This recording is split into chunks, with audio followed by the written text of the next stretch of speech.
How strong is the Master Crown? This video is gonna cover its most powerful and well-known feat, but it's not gonna go over how the feat translates to its regular attacks and durability, its speed or powers and abilities, since that's all easier to understand. There is a good amount of information that you need to be told, remember and piece together to comprehend the feat. First, you will have to watch this video I made to understand that another dimension is more than one dimension, how these names refer to basically the same, how the interdimensional rift areas in Return to Dreamland happen in another dimension, and how each of them take place in their own dimension, unless you already know all of this. You may also need to watch this video to know how common it is to use another dimension for time travel, and how its weird nature facilitates it, unless again you are already aware of this. If you watch both videos, then we can start. The Master Crown is a sentient crown that can be used as a source of power. An early Magolor stole it for that purpose before the crown malfunctioned and possessed him.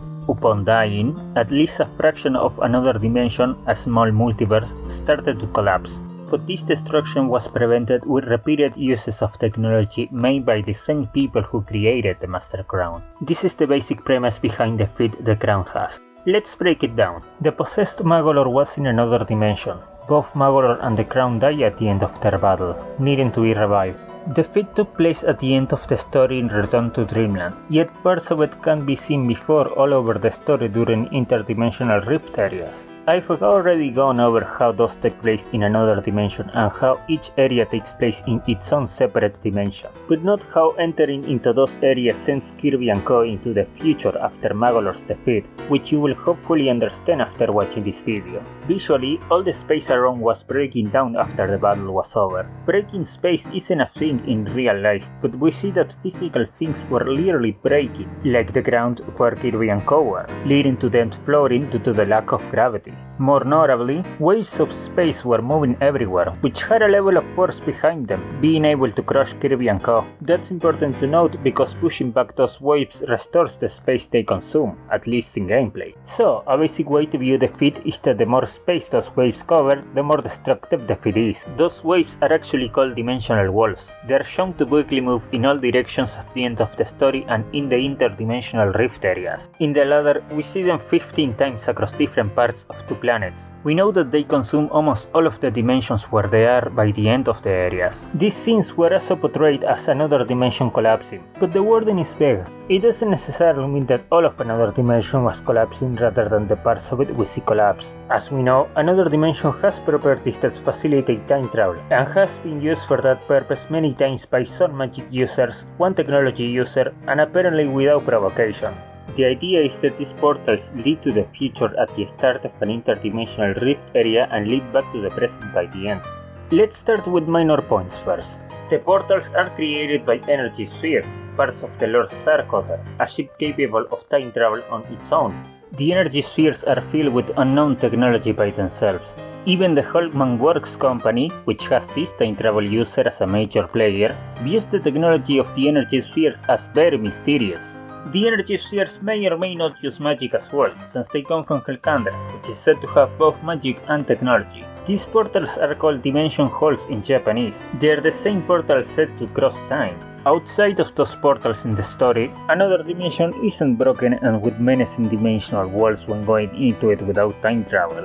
This is shown when Kirby and Co fly into another dimension to fight the Grand Doomer. It's presumably the case when Magolor came from the main Halkandra to the main planet Popstar at the start of the story, and when Magolor takes Kirby and Co from Popstar to Halkandra the other way around, since another dimension is between both of the realities where those planets are. Likewise, this is the case when Magolor flies towards the main Popstar and Kirby and Co chase him across another dimension, until the last sequence of events. Not to mention how another dimension is like normal in other unrelated games. In fact, disruptions in its dimensions are a type of crisis that needs to be fixed as part of the plot in later games. So, the dimensions in another dimension don't naturally break down and collapse at random. That's not a gimmick they have, otherwise everyone living in those dimensions randomly runs the risk of dying crushed if their reality crashes. And this is everyday life if you inhabit another dimension, with no hopes of escape unless you were born with or have the means to travel into other dimensions.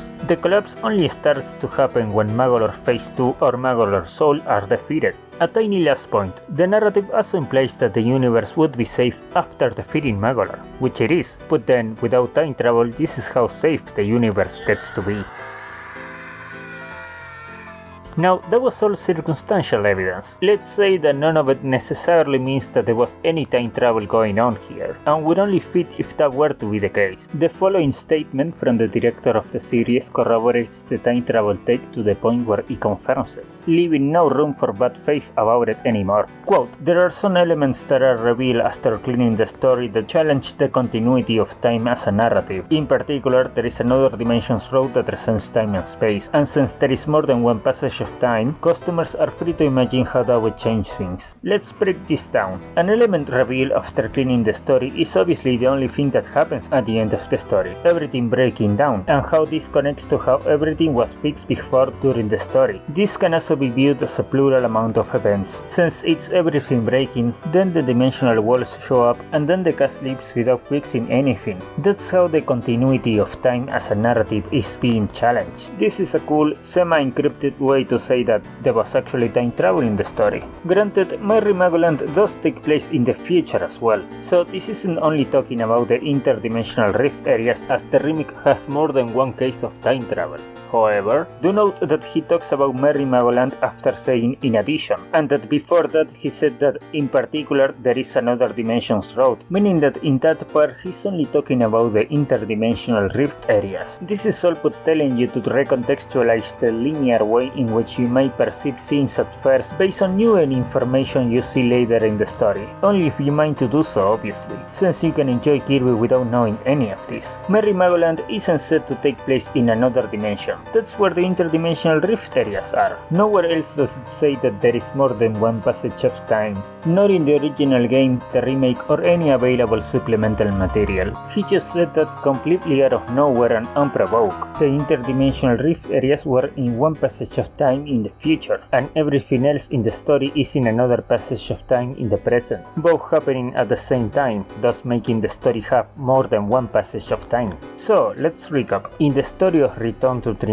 and in the present, a defeated Magolor travels from the main Halkandra to Popstar, passing over parts of another dimension that were not collapsing. Kirby and Co travel across Popstar while sometimes going into the future during interdimensional rift areas. Everything is collapsing, and those parts of another dimension get fixed by the end thanks to a couple of energy spheres. The cast is then sent to the present. They travel to another dimension to fight Grand Doomer without time travel. Nothing is collapsing. Magolor sends Kirby and Co into the main Halkandra, passing over parts of another dimension that were not collapsing. Kirby and Co again travel across Halkandra, while sometimes going into the future during interdimensional rift areas. Everything is collapsing, and those parts of another dimension get fixed by the end thanks to a couple of energy spheres. The cast is then sent to the present. Magolor Phase 1 flies across another dimension, aiming for the main Popstar. Kirby and Co give chase. They're all in the present, and so nothing is collapsing. Magolor Phase 2 or Magolor Soul dies. The collapse starts in the present, and it will fix itself soon enough because all the actions in the future happen right after this point in time.